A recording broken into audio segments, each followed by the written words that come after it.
mouthfeel, full mouth of wine, but on the finish, bone dry, and even a touch of tannin, which has got a drying impact as well.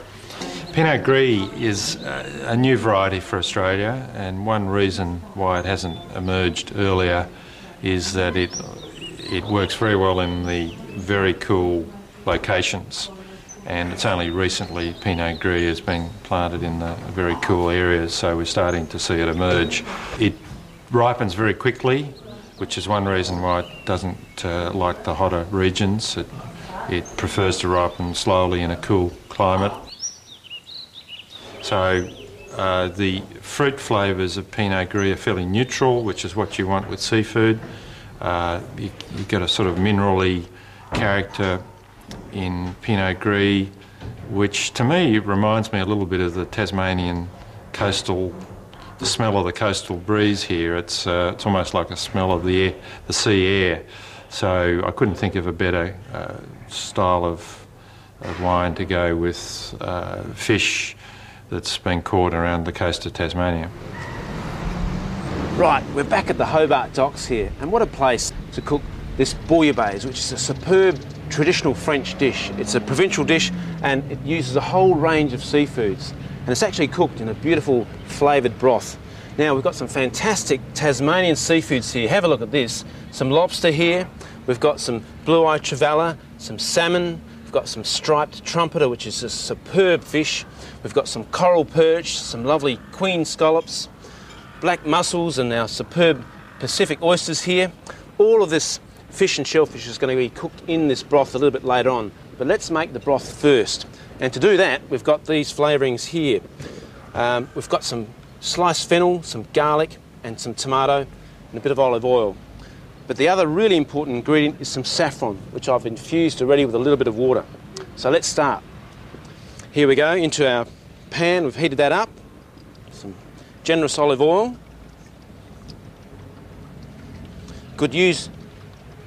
Use good extra virgin olive oil.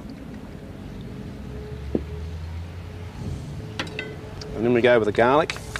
Put generous garlic here to really give a good robust flavour to this fish. And a fennel there. Now we're just going to simmer that for about 2 to 3 minutes to soften it without colouring. It's just nicely softened. It's time to add the fish stock. I've got a couple of litres here. Just add that in. And it's good to start with a nice rich fish stock to have a beautiful flavoured soup. In with the tomatoes. 2 generous cups there. And the other thing that actually makes this bouillabaisse particularly different is the lemon myrtle leaves, which add a really lovely floral citrus aroma and flavour through the seafood. So about 8 or 10 or so large leaves. These are a little small, so I've got a few extra. So the next thing, saffron. Here's the one that I infused earlier. I'd say about 1/2 gram would be great for this. Now we just bring that to the boil and simmer for about 5 or so minutes to really get those flavours mingle. That broth's been simmering for about 5 or 10 minutes now, and the flavours that are coming off, just beautiful aromatics, the lemon myrtle, the saffron, the garlic, that's going to be wonderful. But it's really important with bouillabaisse, I think, is to cook the seafood in the right stages, because all of these here take a little bit different times really to cook, because they're different fish. So I'm going to start with these cutlets here, these fish. I'll put these in because they'll take a couple minutes longer. Start with that, and while that's starting, we're going to grill some bread as well.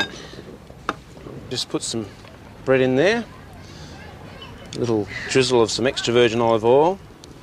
I'll just brush that over a bit. Excellent, we'll just let that go. Now it's time to add some more fish, and we'll start with these fillets next. And I want to keep the salmon back just a little bit because I love to serve the salmon, particularly a poached salmon, a little bit underdone. Just let that simmer now for another minute or so. Now we just have to warm this crayfish through because this has been cooked already in the